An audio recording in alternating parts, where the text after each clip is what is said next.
जफर अली को गिरफ्तार कर लिया गया है। इस मामले में अब तक जितने लोग गिरफ्तार किए गए हैं, किसी को बेल नहीं मिली। दरअसल संभल के सांसद और संभल इंतजामिया कमेटी, मस्जिद इंतजामिया कमेटी के सदर जफर अली के टेलीफोन पर बातचीत का साक्ष्य सबूत यूपी पुलिस के हाथ लग गया है और उसका उद्घाटन रामनवमी के दिन डीएम और एसपी ने किया। ये मैसेजिंग है कि अब कोई जियाउर रहमान या जफर अली बनने की कोशिश की तो क्या हो। अखिलेश यादव ने फरमान जारी कर दिया, आज से न्यूज 24 पे कोई नहीं जाएगा। अब हर कोई जानता है कि कांग्रेस का चैनल है ये। नमस्कार, कैसे हैं आप?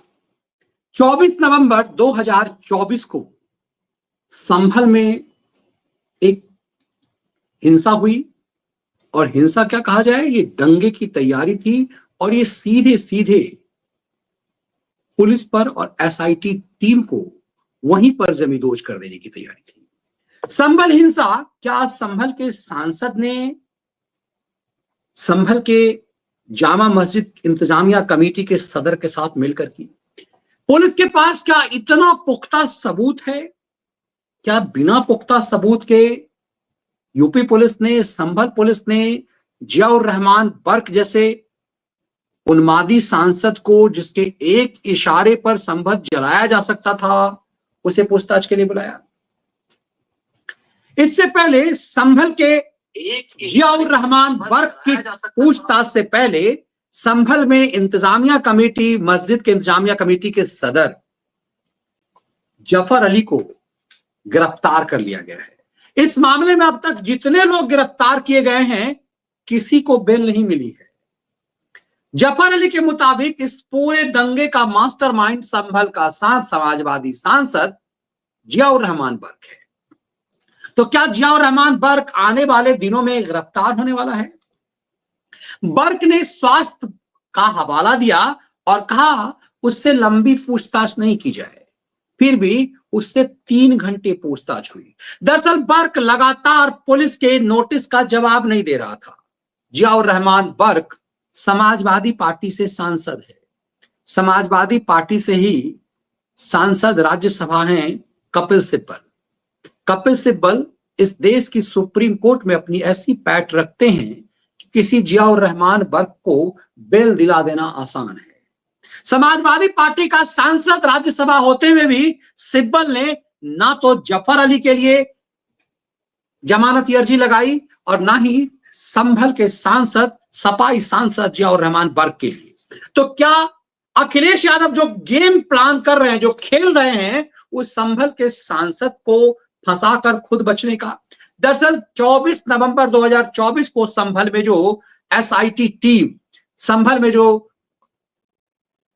जो हमला हुआ था, यूपी पुलिस पर जो हमला हुआ था और संभल में जो एएसआई की टीम पे हमला हुआ था, उस हमले के बाद जो 5 लोगों की हत्या की बात कही गई थी और कहा गया कि पुलिस ने हत्या की। जब संभल के सांसद से पूछा गया कि तुमने किस आधार पर यह बात कही, तो संभल के सांसद ने पूरा आरोप इंतजामिया कमेटी के सदर जफर अली पर लगा दिया। कहा जफर अली ने ही ये दंगा कराया है, जफर अली ने ही हमसे कहा कि 5 लोग मारे गए। दरअसल संभल के सांसद और संभल इंतजामिया कमेटी, मस्जिद इंतजामिया कमेटी के सदर जफर अली के टेलीफोन पर बातचीत का साक्ष्य सबूत यूपी पुलिस के हाथ लग गया है। यूपी पुलिस को बहुत पहले ही हाथ लग गया, वरना यूपी पुलिस इस मामले में संभल के सांसद पर एफआईआर दर्ज नहीं करती। ये आग से खेलना हुआ। उस समय में जब पूरा देश कुंभ के में तल्लीन था, महाकुंभ में प्रयागराज में करोड़ों लोग डुबकी लगा रहे थे, संभल में एक साजिश की तैयारी थी।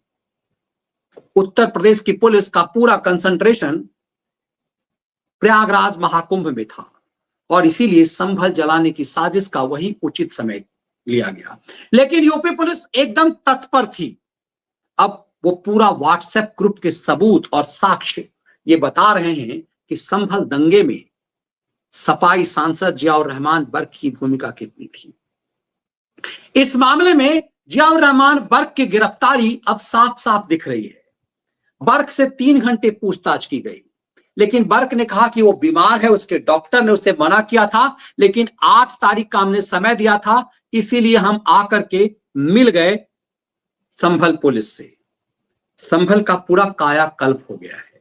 जिस संभल में पहले हिंदुओं को वहां से पूरी तरह से एकदम से समझिए कि पाकिस्तान से जैसे हिंदुओं को साफ कर दिया गया, वैसे संभल से साफ कर दिया गया। वहां जिया सराय एक ऐसा इलाका है जहां पर ये मस्जिद है जिसे जामा मस्जिद कहा जाता है, उसे वो दरअसल हरिहर मंदिर है। हरिहर मंदिर को जामा मस्जिद बना दिया गया, लेकिन एएसआई की टीम कह रही है ये जामा मस्जिद नहीं, ये जुमा मस्जिद है, क्योंकि एएसआई की रिपोर्ट के मुताबिक इसका नाम जुमा मस्जिद है और एएसआई ने उस जगह पर जामा मस्जिद है उसका नाम बदलकर जुमा मस्जिद कर दिया है। ये बदलता संभल है।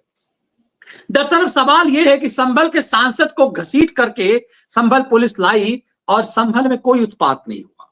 इसकी पूरी प्लानिंग पहले से की गई। संभल के सांसद की गिरफ्तारी से पहले संभल में क्या कुछ किया जा रहा है इसको समझने की जरूरत है। संभल में जिया सराय है। जिया सराय के लिए कहा जाता है कि अपराध का गढ़ है। अपराधी बैंक लूट करके सब करते हुए 70-80 के दशक में जिया सराय में भाग जाते थे। जिया सराय वही इलाका है जहां संभल का सांसद रहता है, उसका दादा यहीं रहता था। अब इस जिया सराय इलाके में 2-2 चौकी बन चुकी हुई है। संभल के उस जुमा मस्जिद के ठीक सामने भी एक चौकी बन गई है, सत्यव्रत चौकी उसका नाम पड़ा, और उसका उद्घाटन रामनवमी के दिन डीएम और एसपी ने किया। ये मैसेजिंग है कि अब कोई जियाउर रहमान या जफर अली बनने की कोशिश की तो क्या होगा। तो क्या इस मामले में सिर्फ जियाउर रहमान की गिरफ्तारी होगी या अखिलेश यादव भी शिकंजे में आ सकते हैं? जियाउर रहमान की गिरफ्तारी से पहले अखिलेश यादव ने अपने प्रवक्ताओं को के ऊपर एक आदेश जारी कर दिया है। अब आपको आश्चर्य लगेगा कि मैक्सिमम टेलीविजन चैनल्स के पर अपने प्रवक्ता नहीं भेजेंगे। सभी टेलीविजन चैनल को समाजवादी पार्टी ने कहा कि ये बीजेपी का चैनल है और इसीलिए अपने प्रवक्ताओं से, उनके प्रवक्ताओं के मुंह से कुछ निकल ना जाए, इसीलिए अखिलेश यादव ने अपने प्रवक्ताओं को टीवी चैनल पर जाने से मना कर दिया है। और उन टीवी चैनलों के नाम नहीं बताए, लेकिन ये संदेश दे दिया गया है। कमाल की बात यह है कि अखिलेश यादव ने घोषित रूप से कांग्रेसी चैनल, उन्होंने खुद कहा, जिस न्यूज 24 के लिए, न्यूज 24 राजीव शुक्ला का चैनल है। राजीव शुक्ला कांग्रेस पार्टी का नेता है और उसकी पत्नी ये चैनल चलाती है। अखिलेश यादव ने उस चैनल के लिए भी क्या कह दिया, ये एनडी अलायंस का चैनल है। हर कोई जानता है कि न्यूज 24 कांग्रेस पार्टी का चैनल है और इस चैनल पर, अब इस चैनल पे भी कांग्रेस की जो एनडी अलायंस है, एनडी गैंग का चैनल है। समाजवादी पार्टी को इस चैनल पर हमेशा स्वागत किया गया है, लेकिन अखिलेश यादव ने अपने एनडी गैंग के चैनल को भी का भी बहिष्कार कर दिया है। इसके मायने समझिए। प्रेस कॉन्फ्रेंस में आज अखिलेश यादव ने क्या कहा, उनसे सवाल एक किया गया, उस पर अखिलेश यादव ने साफ साफ कहा कि ये एनडी गैंग का चैनल है और इस चैनल पर न्यूज 24, जरा सुनिएगा।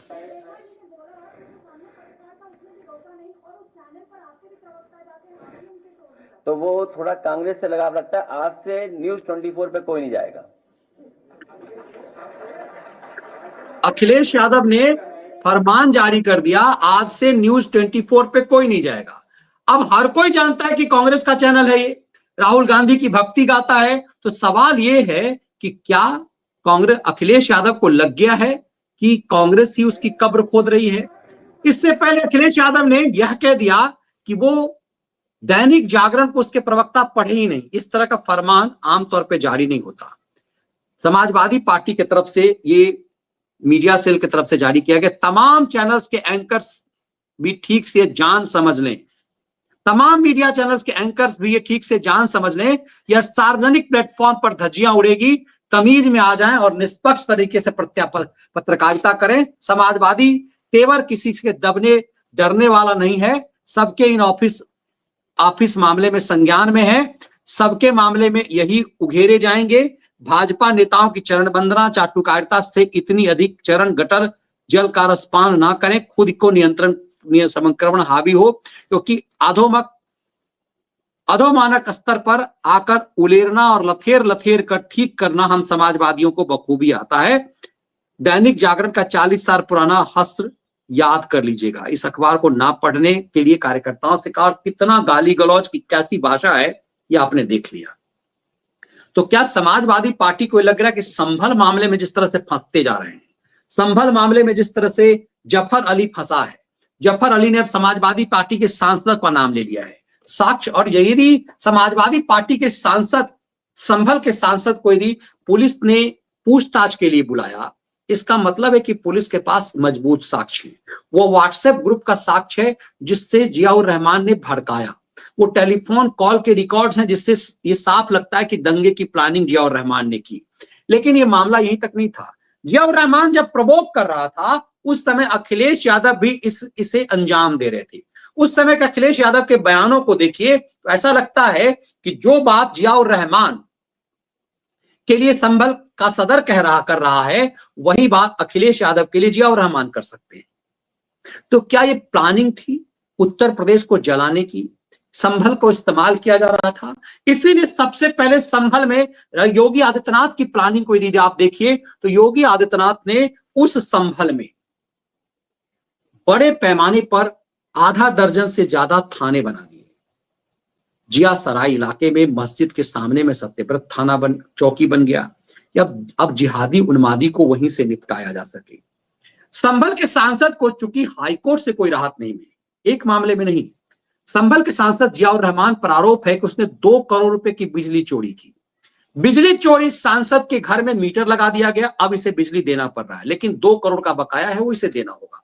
यदि नहीं देगा तो उसकी संपत्ति कुर्क कर ली जाएगी। माना जा रहा है कि उसकी संपत्ति जो बताया है ऑन रिकॉर्ड, वो संभल में उसकी 2 करोड़ की भी संपत्ति नहीं है। और इतना ही नहीं है कि संभल के सांसद ने बिजली चोरी की, जिस घर में वो बिजली चोरी करता था वो अवैध निर्माण है, उस पर भी बुलडोजर प्रहार होना है। तो चौतरफा संभल का सांसद घिर रहा है दंगा कराने के इस खेल में। ये तमाम चीजें बता रही है कि मुश्किलें किस तरह बढ़ गई है। यही वजह है कि अखिलेश यादव ने पिंड छुड़ा लिया है। और अखिलेश यादव पर ऊपर क्या प्रेशर है? सवाल यह है कि यदि इस कदर फंसा है तो उसके पास तुरूप का एक कपिल सिब्बल है। अखिलेश यादव संभल के सांसद के लिए कपिल सिब्बल का इस्तेमाल क्यों नहीं कर रहा? सिब्बल यदि चाल है तो बहुत आसानी से सुप्रीम कोर्ट से बेल दिला सकता है, क्योंकि सिब्बल कुछ भी कर सकते हैं। जिस तिस्ता सी तलवार को सिब्बल ने ऐसे मौज दिलाया है, मुख्तार अंसारी, अतीक अहमदों को मौज दिलाया है, आजम खानों को मौज दिलाया है, वो इस वर्ग को भी मौज दिला सकता है।